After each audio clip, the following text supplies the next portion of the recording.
Good evening. 4.5 years on from the Grenfell Tower disaster, the livelihoods of hundreds of thousands of leaseholders trapped in flats that can't be remortgaged or insured and are difficult to sell remain in limbo. Until next week, perhaps, when, according to a letter obtained by Newsnight from the Treasury, the government will announce that owners of affected flats at heights below 18 metres will not have to pay the bill to replace unsafe cladding and will receive grants rather than loans. The polluter pays principle is being applied here, as it was to flats above 18 metres. The property development industry will be forced to pay the £4 billion in costs, but there's no new government funding. With this exclusive report, let's talk to our policy editor, Lewis Goodall, who is with us now.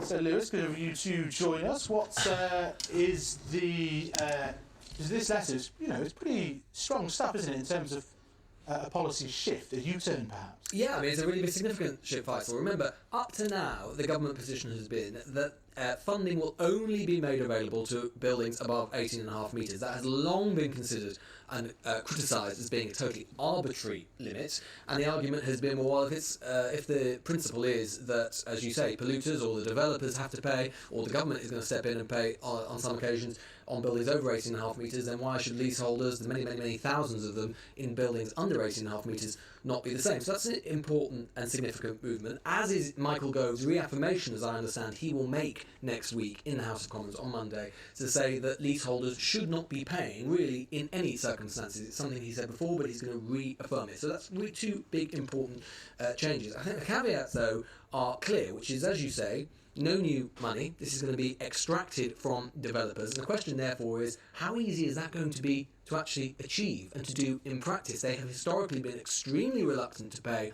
for changes because they say that they have built all of their buildings to regulations as they were at the time, and the problem has been with an unclear system overall. Many people would dispute that. And they're already paying... They already have a levy. Above 18 metres. So there's a height cut off at the moment. There is a levy that they are paying as well already. So I think that many of them are going to fight this tooth and nail. And indeed, even if they do say, well, OK, we'll go along, we'll come and meet you, Mr. Gove, in the coming weeks, and we'll happily take part in these discussions, then of course the question then becomes, well, actually, how long does that take? That could take a very, very long time. So I think, as I say, we've been looking at these documents seen exclusively by Newsnight, and I think we were able to see it now. So we're just waiting for the report right now. So just describe the letter that you have seen. It's quite an interesting letter, isn't it? Because it's from the Treasury, a sort of powerhouse signing off any policy that is going to cost some money, to the Levelling Up Department, which Michael Gove heads up. Yeah, indeed. And I think a really important part of this letter, and look, my understanding is there have been very prolonged and extensive discussions between the Department for Levelling Up, Michael Gove, and the Treasury, Rishi Sunak himself, the Chancellor, and the Chief Secretary to the Treasury, Simon Clarke. And this thing that we're going to see on Monday is the outcome. And I think now we will be able to see that.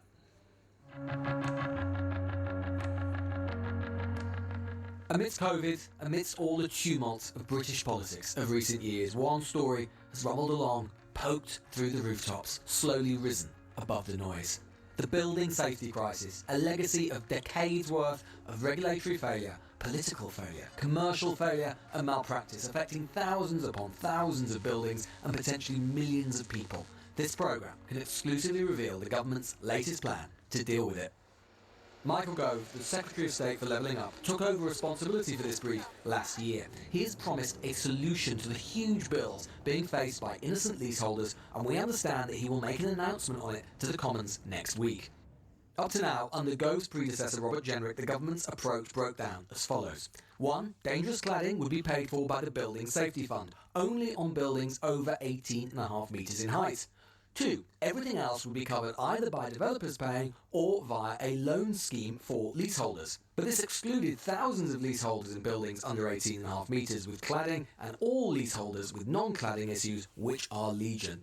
This programme understands that next week Michael Gove will make the following commitment in his statement. He will say that there will be up to £4 billion of new money made available to help leaseholders in buildings between 11 metres tall and 18.5 metres tall to remove poor quality, dangerous cladding from their flats. That is a big change. It means leaseholders will no longer be on the hook for those payments. But he will also say and make clear that that money must come from developers' pockets, not from the taxpayers. He will put on notice, we understand, developers who have refused to pay in the past and who must, he will say, take responsibility for poor buildings of their own design, and if they don't, will threaten to use the full force of the law to make them comply. That is music to the ears of leaseholders in buildings affected, like Transport House in Salford, a building whose plight we followed for the last year. My thoughts so far are that if Mr. Gove is going to put into practice the content of his statement, and it's extremely positive for leaseholders, not just leaseholders in my development, in my position, but leaseholders across the country, it means the difference between having a financial future and being tied completely for a number of years to pay a bill that we're not ultimately responsible for. But documents seen by this programme raise the question as to how comprehensive a package this will actually be. Newsnight has seen the letter from the Chief Secretary to the Treasury, Simon Clarke, to Michael Gove. It sets out in detail what the Treasury will expect. It confirms that the department will abandon the loan scheme which had been promised for leaseholders in buildings under 18.5 metres. The Treasury says that the cost of covering cladding for buildings under 18.5 metres must not exceed £4 billion, and that this is for cladding only, not wider remediation measures. We understand that the Treasury refused to budge with Michael Gove on this point. He confirms that no new Exchequer funding will be available and that Michael Gove may use a high-level threat of tax or legal solutions against developers to recoup the money. But if that doesn't work, departmental budgets are a backstop for these proposals, and that should sufficient funds not be raised from the industry, you must prioritise building safety over supply.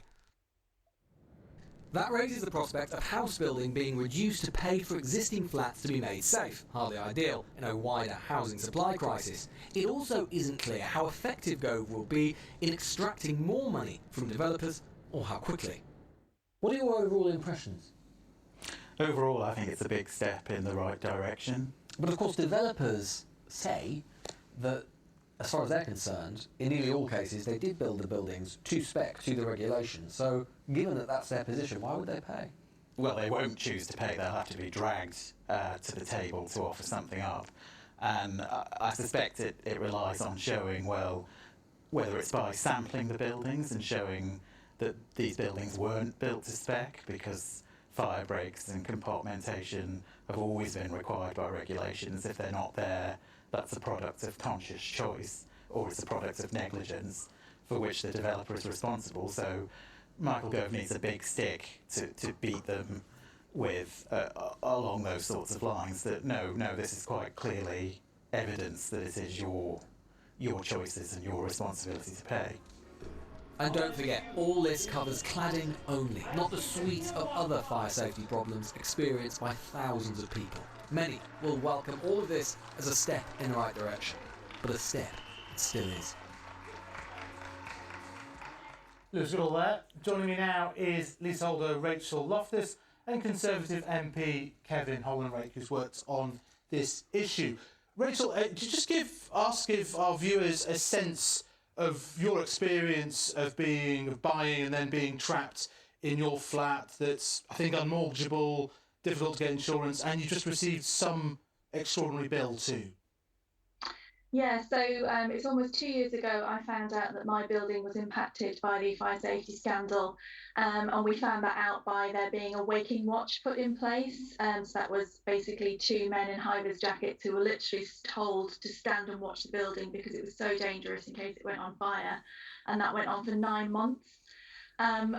In the 2 years since that entry into the cladding scandal, it's just gotten more and more ridiculous as time has gone on to find out whether my building is safe to live in, whether it's not safe to live in. The total cost for remediation for my building is classed at 2.4 million. and so my share of that is £112,000, and we've been told that the government funding that we are successful for will cover 3 out of 6 elements that need to be done. So that means 3 of those 3 things need to be paid for by leaseholders. So to give some context, is that more than you paid for the flat? Yeah, I paid £89,000 for my flat. And you received a bill for cladding for 112,000. That's my share of the bill. We're just waiting to find out how much the government funding will be, which is for 3 elements, and how much my share will have to be, which is for 3 elements. So, we put that application in for funding 18 months ago, and I've been waiting every day.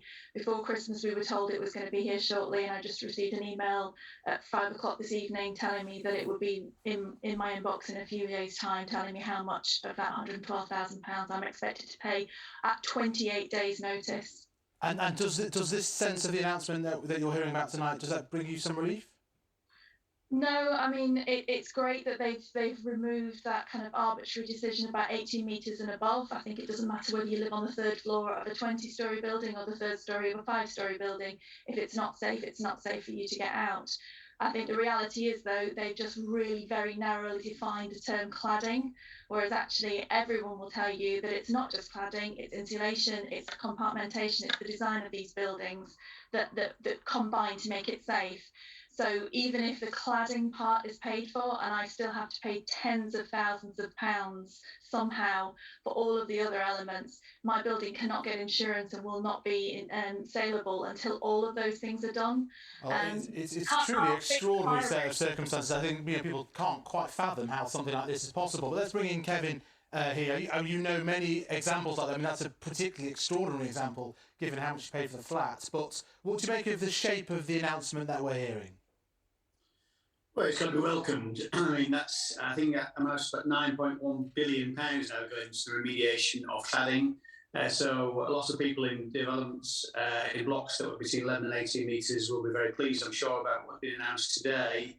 And the Secretary of State and the Treasury is absolutely right that the taxpayer shouldn't take the responsibility for the cost of this. We've got to get it back from the industry itself. Largely, they're at fault. And it's right that either a levy or individual contributions are made towards the remediation of these buildings. But a big step forward, as Rachel says, it doesn't solve all problems. And we've got to look at this and make sure that leaseholders are not left carrying the can in terms of these costs, because it's catastrophic for some leaseholders. But it really is a very big step in the right direction. But let's unpack some of this. So they've already, the property developers have had this levy, this tax effectively put on them at the budget for the higher buildings, £5 billion. This is £4 billion. Is it really feasible to squeeze another £4 billion out of property developers for this? Well, it's absolutely right that leaseholders don't pay. I also think it's right that taxpayers don't have to pay. So who else is going to pay? So I think it's got to be the industry, developers, contractors.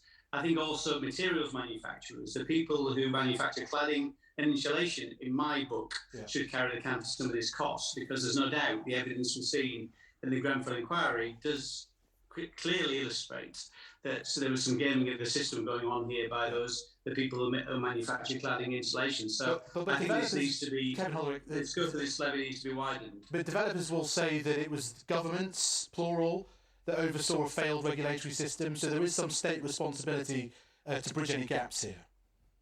Well, there's no doubt there was regulatory failures, and part of that was the ambiguity of the regulations. There's no doubt about that. We saw that in the select committee I sat on we've got evidence time and time again that was the case. And as you said, this is over decades. So the government has put money in, and I think it's not this government that was responsible for those failures, but nevertheless, this has to be a solution that treats leaseholders as fairly as possible, but also doesn't hit taxpayers too hard. I think the balance is getting to the right level, but there are some issues, Rachel's issues that she illustrates. According to the evidence we've seen, around 30% on average of the cost of this is non-cladding issues. So we've got to find mechanisms to pay for those issues as well, where they're not the fault of leaseholders. Rachel, I mean, do you think you can get the money, or developers can pay for this in the entirety? Are you disappointed by the sense that there's no new taxpayers' money here?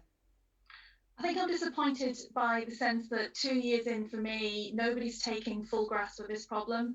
So, firstly, I am a taxpayer.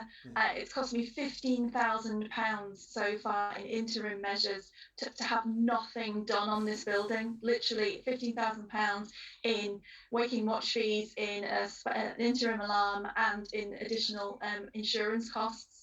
So I am already contributing very much to the failures of others, both by living in fear and by actual cash money.